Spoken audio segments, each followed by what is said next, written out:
তো বিএনপি সহ কয়েকটি দল চায় আগামী ফেব্রুয়ারিতে সংসদ নির্বাচনের দিনেই গণভোট হোক।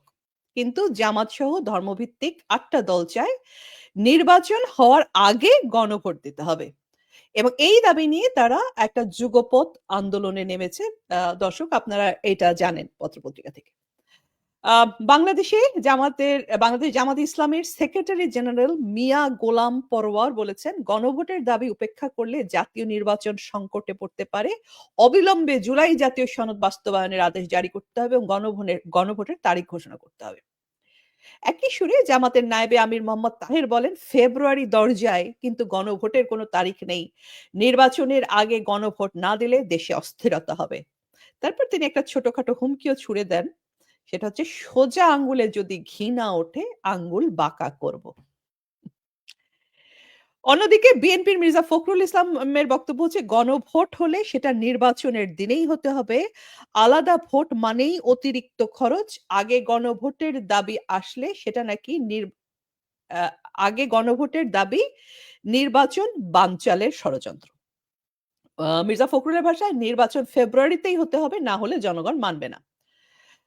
এদিকে জামাতের তাহের তখন সেটার জবাবে বললেন, বিএনপি গণভোট ভয় পায়। তারা জানে আগে গণভোট হলে ৮০% মানুষ সংস্কারের পক্ষে ভোট দেবে। আর খরচের প্রসঙ্গে তিনি বলেন, একদিনে বাংলাদেশে যত চাঁদাবাজি হয় সেই টাকায় একটা গণভোট করাই যায়। তো পাল্টাপাল্টি দাঁড়িয়ে গেছে দেখতে পাচ্ছেন দর্শক। তো বিএনপি আসলে দাঁড়িয়ে গেছে নিজেদেরই বানানো ফ্র্যাঙ্কেনস্টাইন জামাতের সামনে। তো দর্শক, কোন দিকে যাচ্ছি আমরা? স্বাগতম আপনাদের মসনদের দাবার খেলায়। চলুন আমরা দেখি কার ঘোড়া কতটুকু কয় ঘর যায়। So let's take a deep dive into politics, দর্শক, into the real game behind the game. এই খেলায় কে কোন চাল দিচ্ছে চলুন একটু দেখি। বিএনপি বাংলাদেশের রাজনীতিতে বরাবরই সাইড রোলে থাকা শাবানা পার্টি বলি আমি এটাকে। চিত্রনায়িকা শাবানা থেকে শাবানা পার্টি কেন আমি একটু ব্যাখ্যা করছি খুব দ্রুতই। তো এই শাবানা পার্টি বিএনপি দুধ কলা দিয়ে জামাতকে পেলে পুষে বড় করেছে। আর এখন সেই জামাতের হাতেই বিএনপি কিন্তু প্রায় নিশ্চিহ্ন হওয়ার পথে। একসময় দর্শক জামাত ছিল বিএনপির বি টিম, এখন উল্টো। বিএনপি পরিণত হয়েছে জামাতের বি টিম নয়, সি টিমে। আর জামাতের নতুন বি টিম হয়েছে ইউনূসের এনসিপি। বিএনপির কুখ্যাত যুদ্ধাপরাধী নেতা সালাউদ্দিন কাদের চৌধুরী একবার বিএনপির রাজনীতি নিয়ে একটা মজার কথা বলেছিলেন। কি বলেছিলেন? বলেছিলেন, কুত্তার লেজ রে নাড়ায় না, লেজই কুত্তারে নাড়ায়। আজ সেটাই ঘটছে। জামাত আর ইউনূসের পদলেহনে বিএনপি নিজেরাই হারিয়ে যাচ্ছে। তবু তারা চিত্রনায়িকা শাবানার সিনেমার মতো, আপনাদের মনে আছে যে শাবানার সিনেমা আমরা কি দেখতাম যে স্বামী লাথি দিয়ে চলে যাচ্ছে, তারপরে সেই লাথি খেয়ে সে স্বামীরই আবার পায়ে ধরে ফেলছে। এই ছিল। তো এই হচ্ছে বিএনপির বর্তমানের রোল। দর্শক, গত ১৫ বছরে আওয়ামী লীগ কিন্তু বিএনপিকে নিষিদ্ধ করেনি। আ তারা আওয়ামী লীগ কিন্তু নির্বাচন দিয়েছে। এখন সেই নির্বাচন নিয়ে অনেকের অনেক রকম মতামত থাকতে পারে, কিন্তু নির্বাচন কিন্তু তারা দিয়েছে। কিন্তু ইউনূস সাহেব নির্বাচন দিতে চায় না কেন? আ বিএনপি কিন্তু আওয়ামী লীগের সময় মনে আছে দর্শক যে তারা তত্ত্বাবধায়ক সরকারের দাবি তুলে কিন্তু নির্বাচন বর্জন করেছিল। আজকে তারা কিন্তু ইউনূসের কাছে সেই দাবি তুলছে না। আপনারা কি এটা খেয়াল করেছেন? তো মির্জা ফখরুল ইসলাম সাহেব এই কিছুদিন আগে বললেন যে ডক্টর ইউনূসের মধ্যে নাকি তিনি জিয়াউর রহমানের ছায়া দেখেন। তো এটা নিয়ে উনি অনেক গাল-টাল খেলেন। ভদ্রলোক বিএনপি সমর্থকরা উনাদেরকে অনেক, অনেক গাল-টাল দিলেন। কিন্তু আমি না আসলে মনে করি যে উনি সম্ভবত জীবনে একমাত্র সত্যি কথাটা সেদিন বলেছেন। কারণ আসলে আপনারা একটু চিন্তা করুন, দেখুন দর্শক, যে অবৈধভাবে ক্ষমতা দখল, রাজাকার তোষণ, ৭১ এর সঙ্গে বিশ্বাসঘাতকতা এবং পাতানোয়া হেনা নির্বাচন আয়োজন করা ক্ষমতা ধরে রাখার জন্য। এসব সবকিছুতেই কিন্তু আপনারা আসলে মিল খুঁজে পাবেন জিয়াউর রহমান আর ডক্টর ইউনূসের মধ্যে। কাজেই আম ফখরুল সাহেব কিন্তু সেইজন্যই ইউনূসের মধ্যে জিয়াউর রহমানের ছায়া দেখছেন। আচ্ছা, তো এখন বিএনপি নেমেছে নির্বাচনের নাটকে। তারা মনোনয়নও ঘোষণা করেছে, আপনারা শুনেছেন।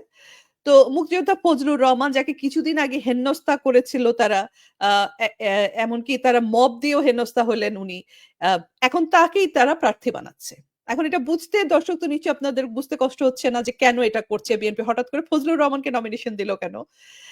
কারণ তারা জামাত ঠেকাতে এখন তো তারা আর মানে আওয়ামী লীগ তো নেই জামাতকে ঠেকানোর জন্য। এখন তারা ঠেকাবে কিভাবে? জামাতকে ঠেকাতে তারা মুক্তিযুদ্ধকে আবার মুক্তিযুদ্ধের নাম টেনে আনছে। একটা রাজনীতির বোর্ডে তাদের ক্ষমতায় যাওয়ার বোর্ডে একটা ঘুঁটি হিসাবে ব্যবহার করার জন্য। তো আজকে রাজাকার, কালকে মুক্তিযোদ্ধা আ এ এ যখন যাকে দরকার তারা কাছে টেনে নেওয়ার চেষ্টা করে। তো তাদের রাজনীতি আবার আবার সেই সাবানার সিনেমার কথা মনে করিয়ে দেয় যে, "সখী তুমি কার? বিএনপি তুমি কার? তুমি কি রাজাকারের নাকি তুমি আসলে মুক্তিযোদ্ধাদের?" তো এবার আসি জামাতের কথায় দর্শক। আ আরেকটা কি প্লেয়ার এখন রাজনীতিতে। তো কেউ অনেক আমি একটু বলতে শুনছি যে গত ১৪ মাসে বারবারই আমরা বলছি যে আমরা অনেক পার্টিকে অনেক দিলাম। আ মানে সুযোগ দিলাম। এবার জামাতকে একটা সুযোগ দিয়ে আমরা দেখা যাক। এটা কিন্তু জামাত খুব প্রচার করছে। জামাতের সমর্থকরা খুব প্রচার করছে। জামাতকে একটি সুযোগ দিয়ে দেখুন। তো এবং অনেকে বলছে যে জামাত নাকি জিতবে নির্বাচন হলে। কিভাবে জিতবে দর্শক? মানে এটা আমি খুব অবাক হই এটা শুনলে। আ আপনারা যদি খেয়াল করেন সমস্ত নির্বাচনে কিন্তু জামাতকে সুযোগ দেওয়ার কি আছে? জামাতকে তো নির্বাচনগুলোতে সুযোগ দেওয়া হয়েছিল। এবং সবগুলো নির্বাচনে বিগত নির্বাচনগুলোতে যেগুলোতে তারা অংশ নিয়েছিল সেগুলোর আপনার হিসাবটা একটু দেখুন। তাদের আসন কিন্তু সবসময় ২ থেকে জাস্ট ২ থেকে ১৭ র মধ্যে ১৭-১৮ র মধ্যে ঘোরাঘুরি করেছে। এর বেশি তারা কখনোই পায়নি।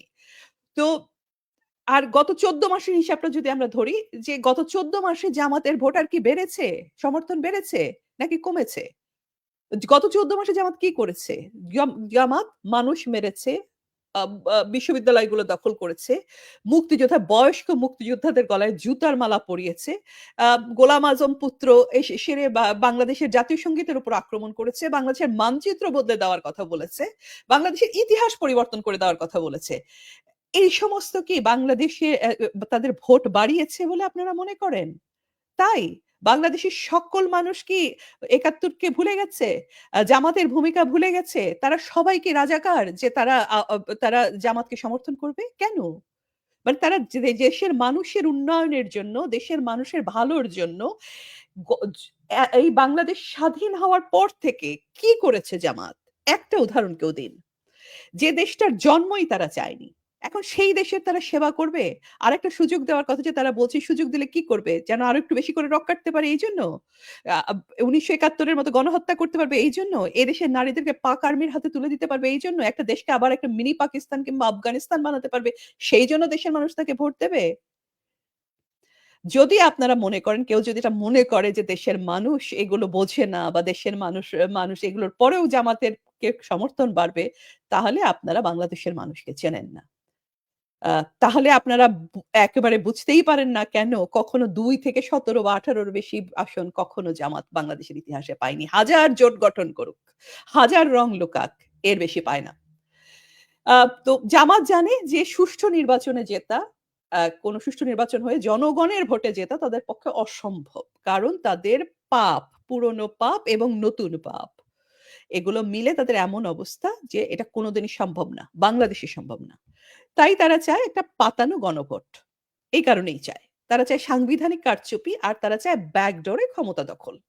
তো এইটাই আসলে জুলাই সনদের আসল নাটক। এই কারণেই আপনারা মনে করবেন যে কোন কনফিডেন্ট দল জাতীয় নির্বাচনে যাদের জনসমর্থন বেড়েছে বলে মনে করে তারা জাতীয় নির্বাচনের আগে এইরকম একটা পাতানো গণভোট যেটা সর্বমহলে এখন একটা হাস্যকর জিনিস হিসেবে আ পা আ মানে একটা প্রচারিত হয়েছে। সেই জিনিসটাকে তারা ইনসিস্ট করছে that is the only reason. আর কিন্তু কোন কারণ আসলে খুঁজে পাবেন না আপনারা। আর ইউনুস আ তিনি করবেন নির্বাচনের অভিনয়। তার কিংস পার্টি এনসিপি করবে আসন ভাগাভাগি। মানে কি বলবো? চাল নাই চুলা নাই কিন্তু আ তারা এসে মানে কোন জনসমর্থন নাই। তারপরেও তারা আসন ভাগাভাগি চায়, মন্ত্রিত্ব চায়। আচ্ছা। তো সেক্ষেত্রে দেখা যাচ্ছে যদি একটা নির্বাচন হয় সেখানে রেফারিও তিনি, খেলোয়াড়ও তিনি। তবু তার প্রচন্ড ভয় কোনভাবেই ইউনুস বা এনসিপি তারা আওয়ামী লীগকে আসতে দেবে না। আ তো আওয়ামী লীগের নামে তাদের এত তার বিশেষ করে ডক্টর ইউনূসের এত দুঃস্বপ্ন কেন? তো সেই প্রসঙ্গে এই যে দ্য উইক এর সাথে শেখ হাসিনার যে সাক্ষাৎকারটি প্রচারিত হয়েছে সেখানে শেখ হাসিনা খুব ইন্টারেস্টিং একটা কথা বলেছেন। আপনারা তো দর্শক স্বীকার করবেন যে ইউনূস সাহেব কি জিনিস সেটা? বাংলাদেশের মানুষ আমরা দুর্ভাগা বাঙালি এতদিনে বুঝতে পারছি। কিন্তু শেখ হাসিনা কিন্তু অনেক আগে চিনেছেন এবং একমাত্র মানুষ যিনি শেখ হাসিনা যিনি ইউনূসকে প্রকৃতভাবে চিনেছিলেন। তো শেখ হাসিনা ইউনূস সম্পর্কে কি বলছেন?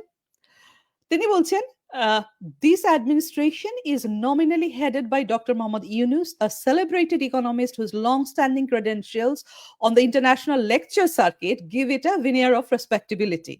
Dr. Yunus's administration was not elected and has precisely no democratic mandate."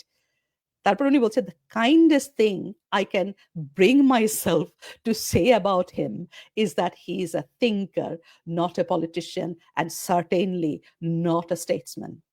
অর্থাৎ উনি বলছেন এই প্রশাসনের নামমাত্র প্রধান হচ্ছেন ডক্টর মোহাম্মদ ইউনুস, একজন খ্যাতনামা অর্থনীতিবিদ যার বহু বছরের আন্তর্জাতিক বক্তৃতা পরিমণ্ডলের খ্যাতি এই সরকারকে একটা সম্মানজনক মুখোশ বা ভদ্রতার আবরণ দিয়েছে। ডক্টর ইউনুসের এই প্রশাসন নির্বাচিত নয় এবং এর কোনো গণতান্ত্রিক জনসমর্থনও নেই। তার সম্পর্কে সবচেয়ে সহনশীল মন্তব্য যা আমি করতে পারি তা হলো তিনি একজন চিন্তাবিদ, রাজনীতিক নন, আর রাষ্ট্রনায়ক তো নয়ই। আ এই হচ্ছে আসলে ডক্টর ইউনূসের সাথে শেখ হাসিনার পার্থক্য। যেই বৃদ্ধ, সুদখোর আ মানুষটি উনারই সাহায্য নিয়ে উনাকে অবৈধভাবে মানে ষড়যন্ত্র করে উনাকে উৎখাত করে উনারই চেয়ারটা দখল করল। উনার বাড়ি-ঘর ভেঙে দিল। উনার বা আ আ ক্ষেতের শাকসবজি পর্যন্ত উপড়ে আনলো লোকজন দিয়ে, মব সৃষ্টি করে। সেই মানুষটির সম্পর্কেও যখন শেখ হাসিনা কথা বলছেন, তখনও ভদ্রতা রেখে রাষ্ট্রনায়ক সুলভ ভাষায় কথা বলছেন। দেখুন জাস্ট আসলে শিক্ষা কিন্তু শুধুমাত্র কাগজে হয় না। একটা ডিগ্রি শুধু পেলেই কিন্তু সেটা শিক্ষার পরিচয় না। একটা শিক্ষার পরিচয় হচ্ছে আপনি কি করেন, কি ব্যবহার করেন। সবচাইতে বড় কথা আপনি যখন ক্ষমতায় যান, আপনার হাতে যখন একটুখানি ক্ষমতা থাকে, সেই ক্ষমতাকে আপনি কিভাবে ব্যবহার করেন, আ মানুষের সাথে কিভাবে আচরণ করেন, তা থেকে কিন্তু আপনার শিক্ষা-দীক্ষা সম্পর্কে একটি ধারণা পাওয়া যায়। তো শুধু দেখুন শেখ হাসিনার বলার ভঙ্গি কত পরিশীলিত, কত রাষ্ট্রনায়কোচিত। আচ্ছা, তো শেখ হাসিনা আরো বলছেন, "His lack of governance experience is woefully apparent to ordinary Bangladeshis forced to endure lawlessness and the removal of public services. But the truth is that Dr. Yunus is not really in control at all." অর্থাৎ বলছেন যে শাসন পরিচালনায় উনার অনভিজ্ঞতার কারণে অভিজ্ঞতাটি এখন প্রকটভাবে দৃশ্যমান। এবং বাংলাদেশের মানুষের যে সেটার ভুক্তভোগী। কিন্তু আসল কথা হচ্ছে ডক্টর ইউনূসের কন্ট্রোলের মধ্যে এখন আর কিছুই নেই। Bangladeshis live in fear of fellow Bangladeshis. It is a power keg waiting to explode. অর্থাৎ দেশটা যেন একটা বারুদের স্তূপে পরিণত হয়েছে। যেকোনো মুহূর্তে সেটি বিস্ফারিত হওয়ার অপেক্ষায়। তো এই হলো বাংলাদেশ সম্পর্কে শেখ হাসিনার অ্যাসেসমেন্ট এবং আপনারা নিশ্চয়ই বুঝতে পারছেন যে এটা কতখানি বাস্তবতার কাছাকাছি। তো এরকম একটা পরিস্থিতিতে তাহলে প্রশ্ন আসে যে তাহলে আওয়ামী লীগ কি করবে? আ আওয়ামী লীগ তাই করবে যা তারা সবসময় করেছে। আওয়ামী লীগের মিছিলগুলো আরো বড় হবে। জাতির ঘাড়ে চেপে বসা এই সিন্দাবাদের ভূতকে তারা হটাবে এবং আরেকটা নতুন ৭১ এর মতো তারা লড়াইয়ে নেতৃত্ব দেবে।